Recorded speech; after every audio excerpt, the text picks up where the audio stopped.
Hello বন্ধুরা, তোমরা সবাই আশা করি ভালো আছো। আমার কাছে পালসার NS 125-এর একটা গাড়ি এসেছে। এবার গাড়িতে কিক মারার সঙ্গে সঙ্গে কিক কিন্তু পুরো জাম হয়ে গেছে। আমি কিক মারছি, দেখো কিক নিচে যাচ্ছে না। তো চলো দেখা যাক গাড়িটাকে খুলে যে কিক যাচ্ছে না কেন। তোমাদের আমি দেখাচ্ছি। গাড়িটাকে পুরো খুলেছি, খোলার পর আমি তোমাদের দেখাচ্ছি যে গাড়িতে কি সমস্যা আছে। পুরো ভাইজার টাইজার খুলে তারপর গাড়িতে দেখলাম যে গাড়ির মধ্যে টাইমিং চেন কিন্তু পড়ে গেছে। তার জন্য কিন্তু গাড়িতে কিক জাম হয়ে গেছে, তার জন্য কিন্তু যাচ্ছে না।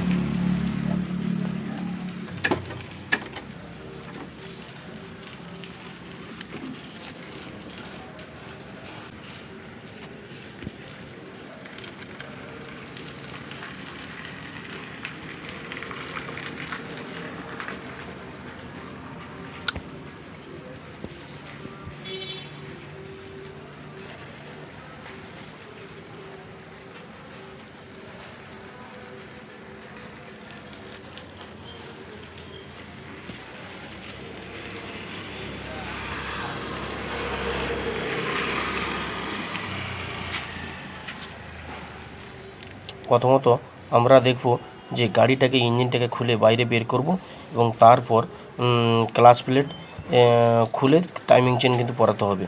তো চলো দেখা যাক, ইঞ্জিনটা বাইরে খুলে তারপর আমি তোমাদের দেখাচ্ছি।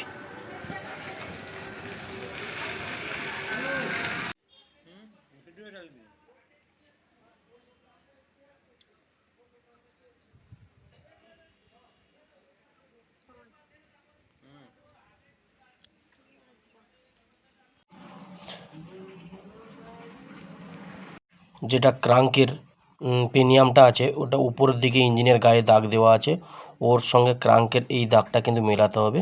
মেলালে কিন্তু পিস্টন কিন্তু টপে আছে, ওই দাগের সঙ্গে উপরে একটা দাগ আছে, মেলালেই পিস্টন টপ হবে। আর এটা হচ্ছে ব্যালেন্সারটাকে ভিতরে করেছে। ওই ব্যালেন্সারে লেফট সাইড এবং রাইট সাইডে দুটো করে দাগ আছে, ওই দুটোকে মেলালে তাহলে কানেক্টিং রড সুন্দরভাবে ঘুরবে, না হলে কিন্তু কানেক্টিং রডে গিয়ে ঠেকে যাবে এবং কানেক্টিং রড ঘুরবে না। যা চারটা ভাল্ব আছে, চারটা ভাল্ব তোমাদের আমি খুলে দেখাচ্ছি। আমি খুলতে একটু অসুবিধা হচ্ছে।